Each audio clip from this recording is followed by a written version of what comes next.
Hello, my name's Siddharth Kurkure. I'm a resident at St. Agnes Medical Center in the transitional year. I'm in my first year, and I'm going to be talking a little bit about the role of psychiatry and epilepsy.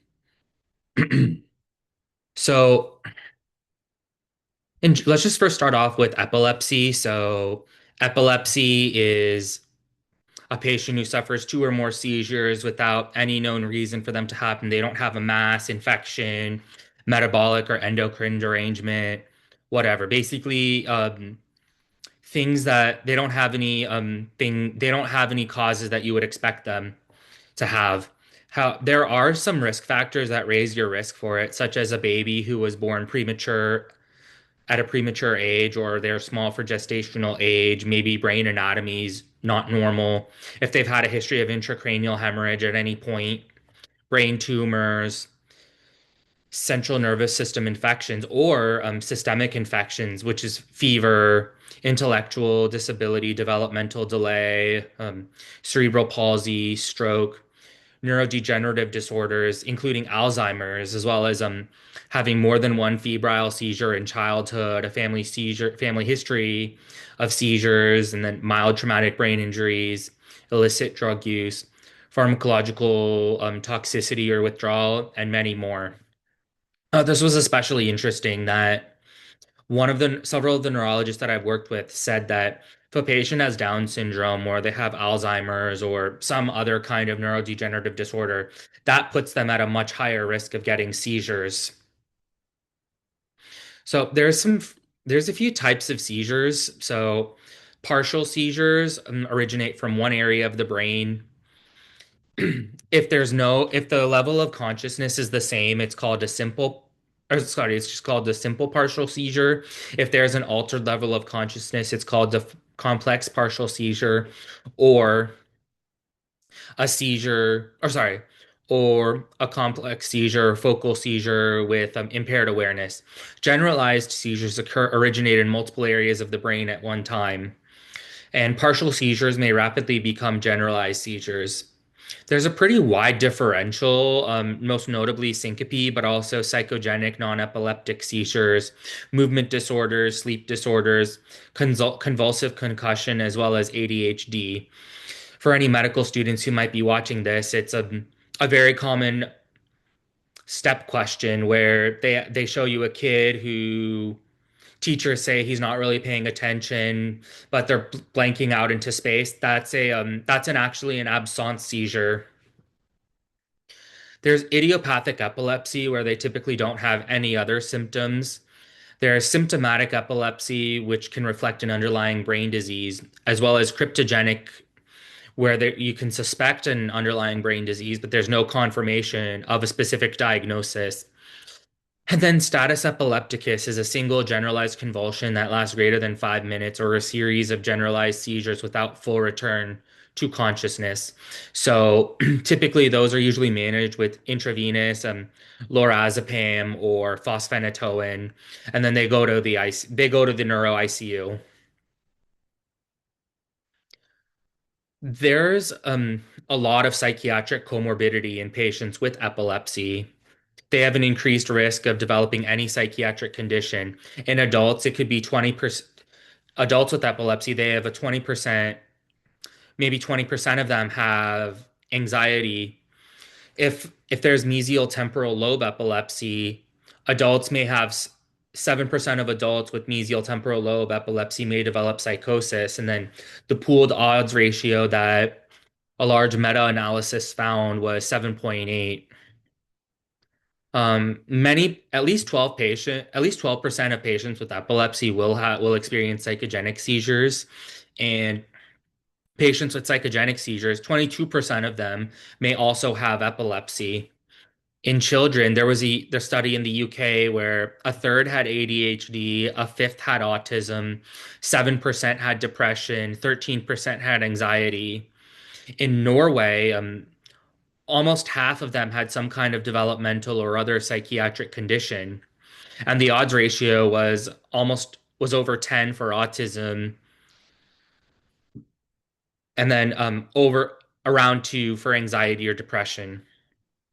These were mainly done in places like the US and Western Europe. So the Mental Health Action Plan from 2013 to 2020 was developed by the WHO to get a better understanding of how epilepsy impacts psychiatric conditions and vice versa in resource depleted countries.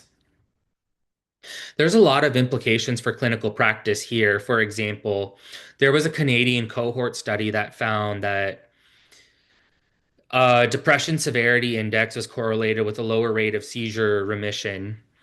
If there's a psychiatric history, that raises the risks of psychiatric side effects from anti-epileptic medications.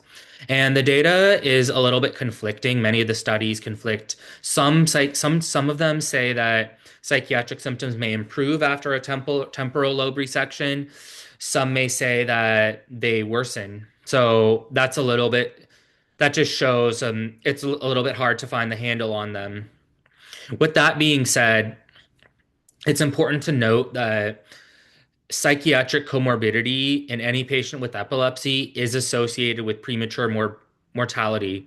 There was a very large cohort study that was done in Sweden with hundreds of thousands of patients happening almost over 40 years when they found that there was an independent association between suicide and epilepsy, even if, however, some other studies have found some conflicting data. The rate of suicide was actually higher if there was comorbid epilepsy with depression and comorbid epilepsy with substance use disorder. 3 in 4 deaths in the epilepsy cohort were patients who had a lifetime psychiatric diagnosis, and then women with both epilepsy and diagnosis had a fivefold increase of sudden unexpected death in epilepsy compared with women who didn't have these comorbidities. There was another study done in Sweden that found that females with epilepsy and psychiatric comorbidities, they had a fivefold increase of. Oh, I was just saying that. Never mind. But there's other epilepsy conditions in children, such as Lennox-Gastaut and Dravet syndrome, that can raise the risk for psychiatric conditions too. For example, Lennox-Gastaut is typically presents in children under 7. They have multiple different types of seizures. They'll have intellectual disability as well. In Dravet syndrome, that's associated, in addition, they'll have frequent prolonged seizures and gait issues that can be associated with cognitive impairment, speech delay, ADHD, and autism. There's other reasons that are speculated for either development of psychiatric conditions or premature mortality in patients with epilepsy. And that includes there's the increased risk of substance or alcohol use, increased risk of injury, limited adherence to medication, and then increased suicide rates. Anti-epileptics have psychiatric side effects, and typically you see that more with levetiracetam, topiramate, zonisamide, vigabatrin, and perampanel. Whereas lamotrigine, carbamazepine, valproic acid, gabapentin, pregabalin, all of those are used to treat bipolar. So that's how I like to remember that they're less likely to cause psychiatric effects. Then all anti-epileptics typically have a black box warning by the FDA that there's a risk of acute psychosis and overall psychiatric side effects, increased suicide risk in particular. However, it's been a little bit, some of the studies haven't been fully supportive of that. Again, the data is a little bit mixed. 2025 review of the FDA adverse event reporting system revealed that in pediatric patients, there were certain drugs that were associated with certain side effects. For example, lorazepam and topiramate, that was typically more associated with psychosis. Pregabalin and clonazepam, it was more those were the drugs commonly reported in patients who had substance dependence. Levetiracetam, perampanel were more implicated in behavioral impulse control. Those with on valproic acid and lamotrigine, those tended to report more cognitive and learning disorders, more mood and emotional disorders, sleep issues with vigabatrin, and autism spectrum disorders were mainly reported with valproic acid, levetiracetam, and lamotrigine. What I found pretty interesting is that brivaracetam, clonazepam, diazepam, eslicarbazepine, gabapentin, lamotrigine, lorazepam, perampanel, and tiagapine. Those were tended to be associated with suicidal or self-injurious behavior in children, and perampanel had a very high signal strength with homicidal ideation. And here's just a list of other side effects with drugs. So barbiturates are associated with depression, especially in children. It could be associated more with intellectual disability, hyperactivity, irritability, aggression. That's also seen a little bit with benzos as well. Ethosuxamides are associated with psychosis. Gabapentin is this Gabapentin can be associated with hyperactivity, aggression, irritability, which you would think is completely counterintuitive because typically that's considered more of a sedating medicine. Lamotrigine, also hyperactivity, irritability, aggression, levetiracetam, phenytoin at very high serum levels can be associated with psychosis. Pregabalin can be associated more with depression. Topiramate associated with depression, psychosis, irritability. Valproic acid typically less so. Vigabatrin associated with psychosis and depression. So that was all like pretty interesting. Screening in patients with both epilepsy, screening for psychiatric disorders, historically, that's been difficult, but there was a study that validated 17 different screening tools and found that the neurological disorders depression inventory for epilepsy was considered to be the most practical and efficient for depression. In addition, for suicide, its sensitivity was 84% and specificity was 90%. So those were also especially useful. Other questionnaires and other screening tools have been useful, but the cutoff scores can be a little bit higher than that in the general population. So that just underscores the need to continue to optimize the questionnaires and then see how else can we be approaching this.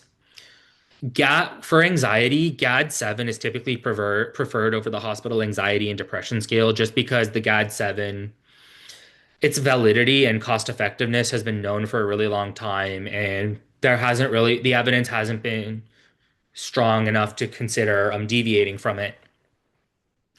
This screening is especially difficult in patients with neurodevelopmental or neurodegenerative disorders such as Alzheimer's disease, Down syndrome, other types of dementia. And part of that is because, yes, those raise your risk for seizures, but those also raise your risk for psychiatric conditions. And typically, they may not be able to vocalize something in ways that a patient who didn't have a neurodevelopmental disorder would be able to vocalize. And it's especially important that we continue to improve our screening for children, just because children with epilepsy, again, like right now, there isn't a gold standard screening tool for psychiatric conditions, and it's pretty important that we get better. It's pretty important that we do that because children might experience symptoms differently than adults, and then psychiatric conditions tend to manifest differently than in adults as well. Psychological interventions in patients with both psychiatric conditions and epilepsy. Typically, they revolve around cognitive behavioral therapy, and that cognitive behavioral therapy is also first line for psychogenic non-epileptic seizures. There are some pharmacologic treatments for sure that have been considered. Antidepressants, their level of evidence can be a little bit limited due to the fact that a lot of the studies there's only been two placebo studies. And then there have been some experimental studies, or sorry, not experimental, there have been some observational studies, smaller sample sizes, inclusion of people with multiple epilepsy types. It's been a little bit harder to find like strong evidence for that and generalizable evidence. However, SSRIs are still considered the gold standard. Post-ictal psychosis, that's a seizure specific complication or an epilepsy specific complication, but patients with schizophrenia or whatever, they may experience seizures as well. So patients with psychotic disorders, though they've been treated with benzodiazepines and atypical antipsychotics historically. Drug-drug interactions, that That's typically seen a little bit more with older medications, particularly those that have been metabolized through the 2C CYP450 system, isoenzyme 2C9. It's more of an issue with tricyclics as well. However, fluoxetine and sertraline do inhibit CYP2C9, so that can lead to the increased levels of phenytoin and valproic acid. Carbamazepine, on the other hand, is an inducer of CYP2C9, so that can decrease the level of bupropion by up to 90%. And carbamazepine is associated with undetectable levels of quetiapine, even up to doses of 700 milligrams. So typically, that's something that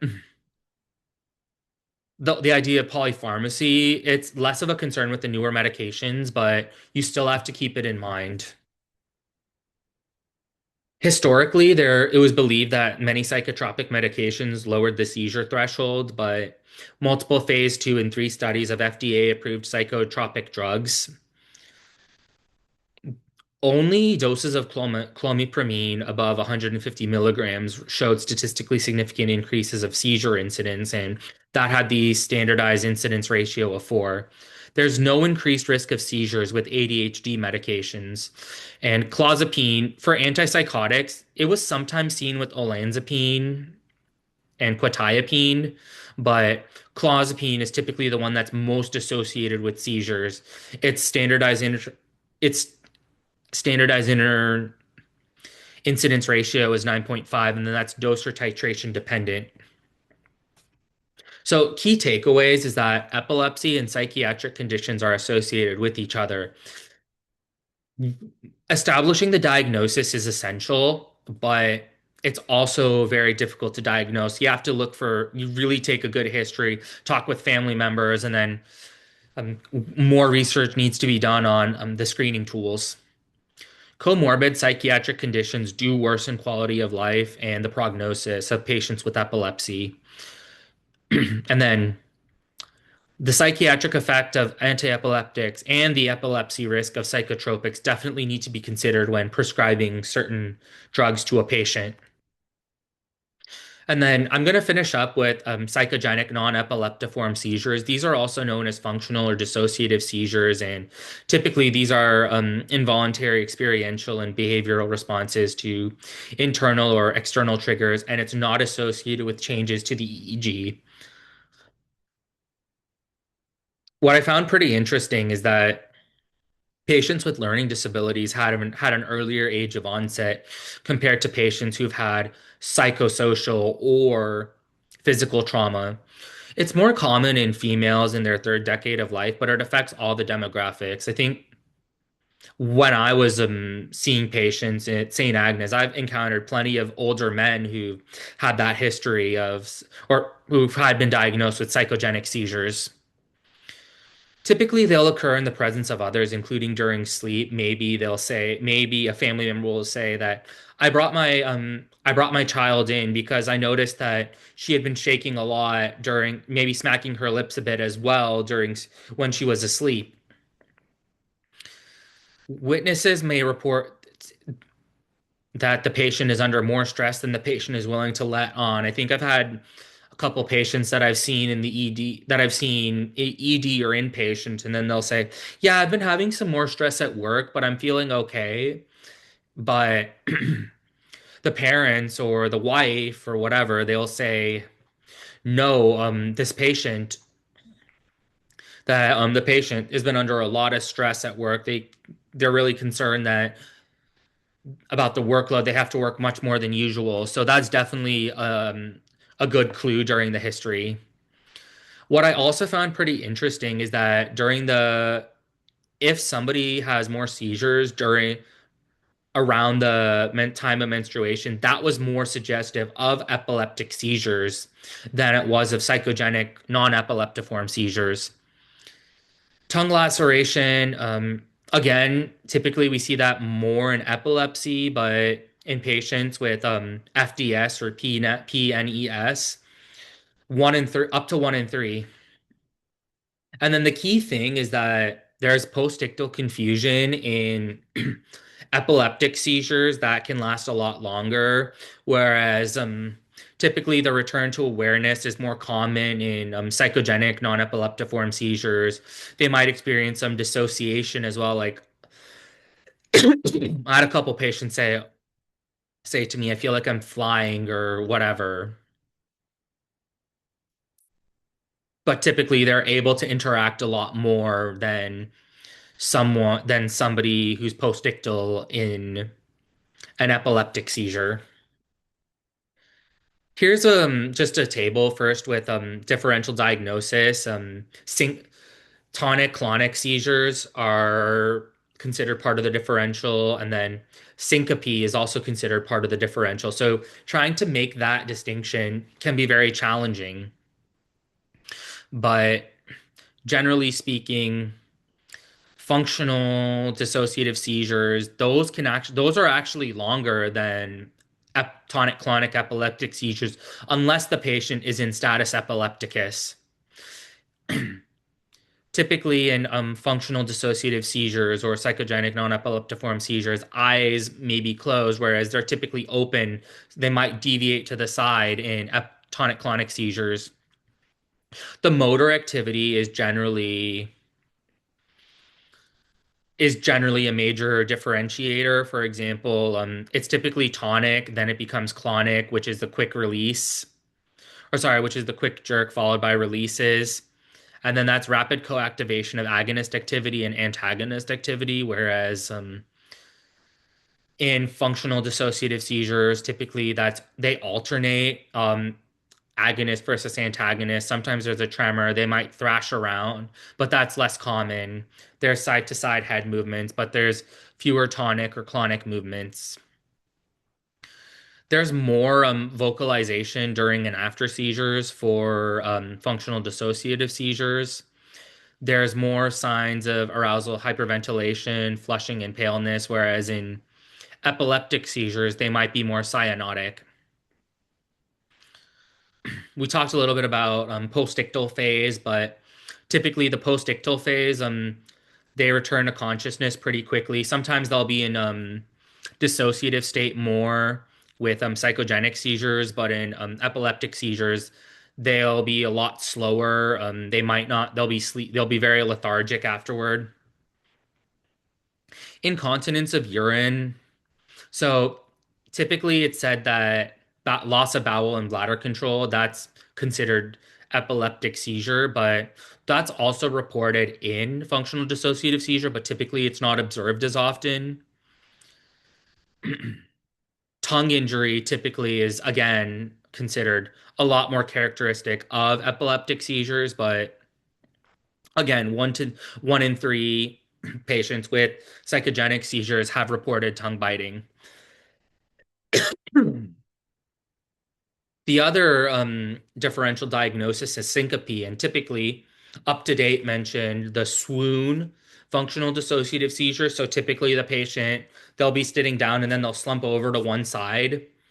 That's going to be more frequent than in syncopal episodes, and that'll be much more prolonged than in a syncopal episode. There's really no there's even less motor activity than there is with than convulsive syncope, but it's also more challenging because both of them have rapid recovery periods, and then the postictal period is much less. And sometimes there might be bites to the tip of the tongue as well. So, comorbidities associated with psychogenic non-epileptiform seizures, epilepsy.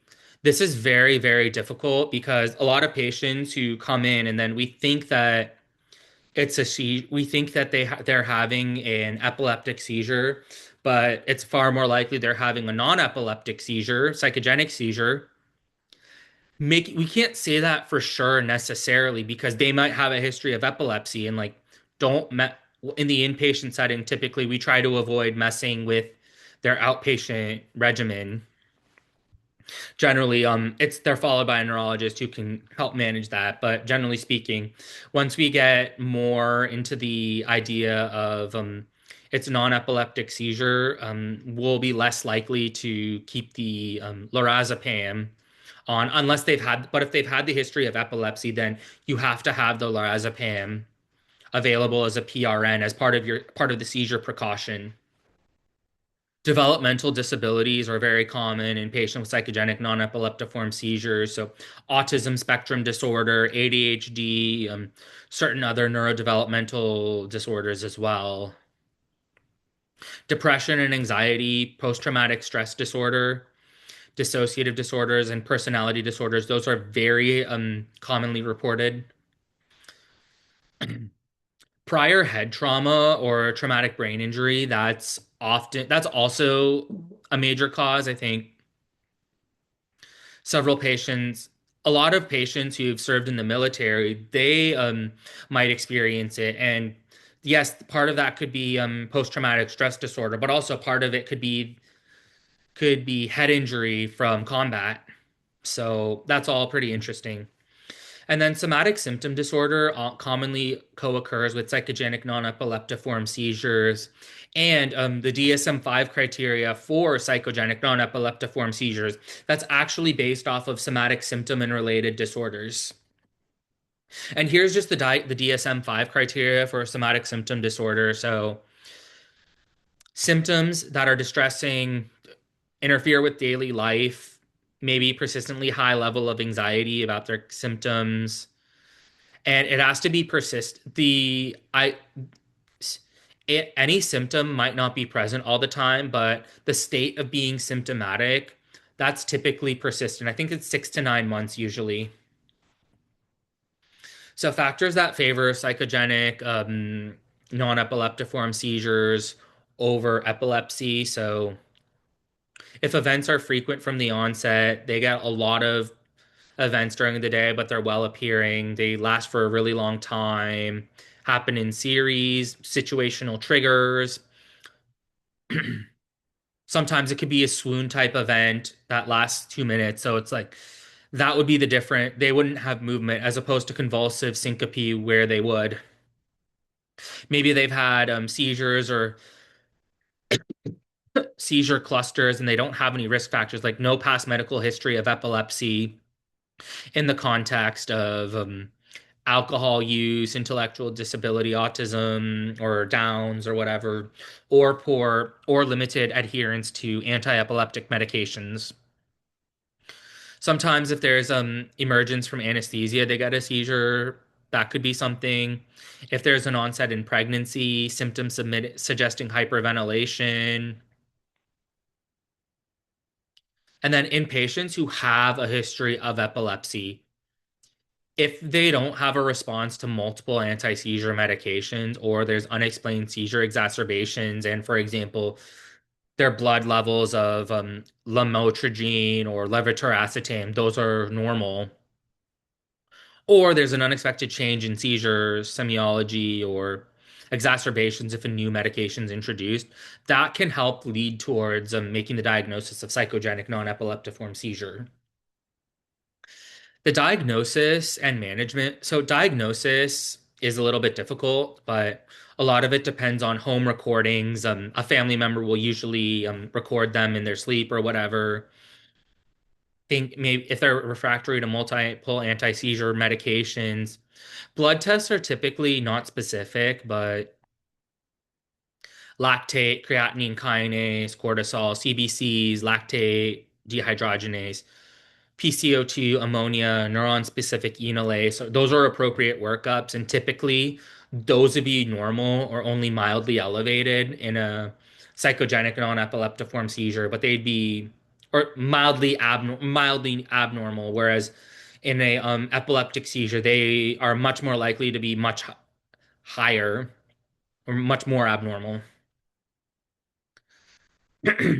Another thing that I don't mention on here is that patients who have a seizure disorder and then they come in with seizures, the levels of their anti-seizure medication should be taken, so preferably before they're given a loading dose of anti-epileptic. So levetiracetam, valproate, lamotrigine, and that can help with so that typically means if the levels are low, it likely leads more to a non leads more to an epileptic seizure, and then there's something going on that causes them to have less. Either there's a drug-drug interaction, their adherence has been a little bit inconsistent, or they don't metabolize the drug as well, or maybe they metabolize it too quickly. So that's something to think about. But if it's normal, that typically clues you in more towards non-epileptic seizures. MRIs are very useful both in the workup of epilepsy and non-epileptiform seizures. They can rule out structural factors. If there's infection, or maybe they've had a history of multiple sclerosis or whatever, lumbar punctures certainly can help. That you won't find too much information that would lead you to decide non-epileptic versus epileptic, but you can rule out certain causes like inflammation of the central nervous system, for example. But the gold standard in diagnosis is a video EEG. Generally speaking, they'll exhibit seizure-like. If a patient is exhibiting seizure-like behaviors, but the EEG is negative, or at that time that they're producing the seizure-like behaviors, that would usually confirm the diagnosis. Still, this is unbelievably challenging in patients who also have epilepsy. The treatment for psychogenic non-epileptiform seizures is cognitive behavioral therapy, and they all require neurology referral because they all require neurology referral or and neurology follow-up. All right, and here are my references. Thank you so much.